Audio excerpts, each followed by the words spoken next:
ఈ లోకంలో కొందరు శారీరక బాధల వల్ల దుఃఖంలో ఉన్నారు.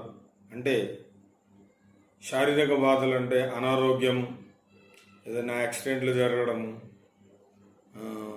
ఈ విధంగా శరీరానికి బాధ కలిగించేటటువంటివి, ఇట్లాంటివి ఇంకేమైనా ఇలాంటి దుఃఖంలో కొందరు ఉన్నారు. ఇంకొందరేమో మానసిక దుఃఖంలో ఉన్నారు. మనస్సులో సంతృప్తి అనేది లేకుండా ఏదో కారణాల వల్ల ఆందోళనలో బాధలో ఉండడం, ఇలాంటి దుఃఖంలో ఇంకొందరు ఉన్నారు.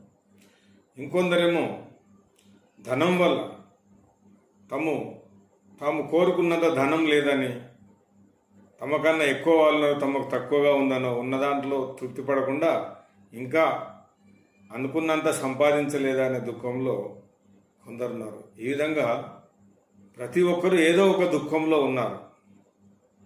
కానీ ఎవరైతే భగవంతుని సేవలో ఉంటారో వాళ్ళకు మాత్రం ఈ దుఃఖాలు అనేటివి ఏవి ఉండవు. వాళ్ళు సంతోషంగా ఉంటారు.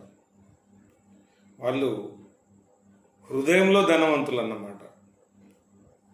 అంటే వాళ్ళకు మరి కష్టాలు రావా? వస్తాయి.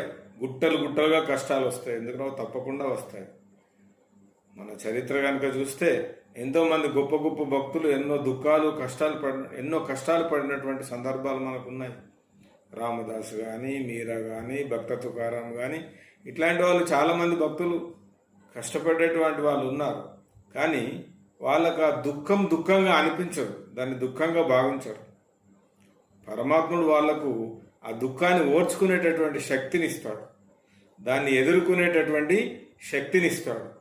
అందుగురించి వాళ్ళు ఆ దుఃఖంలో కూడా బాధ అనేటటువంటిది వాళ్ళకు కలగదు. వాళ్ళు మామూలు సాధారణమైనటువంటి వాళ్ళలాగా ఏడుస్తూనో మిడుకుతూనో కూర్చోకుండా వాళ్ళు అదేవిధంగా భగవద్ధ్యానంలో భగవంతునిపై భారం వేసి వాళ్ళకు వచ్చినటువంటి కష్టాలని ఎదుర్కొంటారు. ఆ తర్వాత దృఢంగా కూడా తయారవుతారు.